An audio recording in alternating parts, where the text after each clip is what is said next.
இந்த சத்தத்தை கேட்கிற ஆண்டவருடைய பிள்ளைகளே, நீங்க எப்பேற்பட்ட நிலைமையில வேணாலும் இருக்கலாம். நீங்க உதவாதுன்னு ஒருவேளை தள்ளி இருக்கலாம்.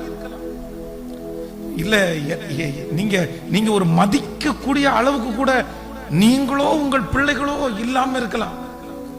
ஆனா உண்மையிலே நான் நம்புறேன், எவரையும் மேன்மைப்படுத்தவும் பலப்படுத்தவும் கர்த்தருடைய கரத்தினால் அவர்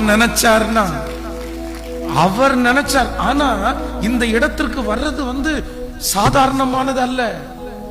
என் குடும்பத்துல இன்னைக்கு 365 பேர் இருக்காங்க. இந்த 365 பேர்ல அதிகமான பிளைட் டிராவல் பண்ணது நான் தான். அதிகமான பெரிய கிரவுடுக்கு முன்னாடி பேசினது நான் தான். லிஸ்ட் எடுத்தோம் அப்படின்னு சொன்னா எல்லாத்துலயும் ஆண்டவர் என்ன முதன்மையா வச்சிருக்கிறாரு. ஆனா சாதாரணமா இல்ல.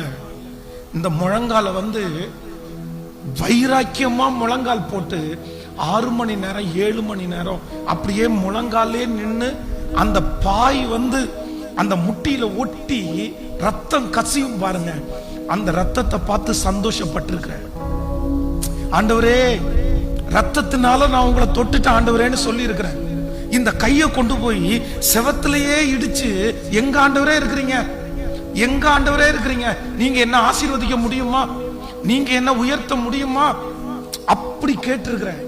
லிட்டரலா என் கால்ல கயிறை கட்டி தலைகீழ நின்று இருக்கிறேன். எப்படியாவது உங்களை நான் பெற்றுக்கொள்ளணும் ஆண்டவரே, எப்படியாவது நீங்க என்ன தொற்றணும் ஆண்டவரே. பச்சை மணலை என் கையில அள்ளி நானே என் கையினால ஜலிச்சு அத சிமெண்ட் தரைக்கு மேல போட்டு அதுக்கு மேல முழங்கால நின்றுருக்கேன்.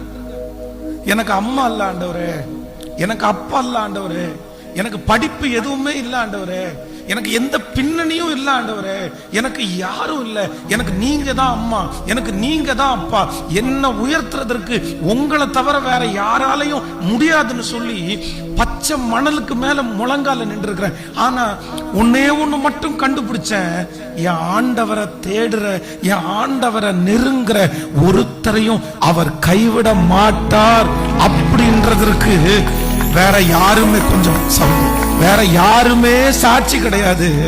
நான் உங்களுக்கு முன்னாடி கர்த்தர் சாட்சியா நிறுத்தி இருக்கிறாரு.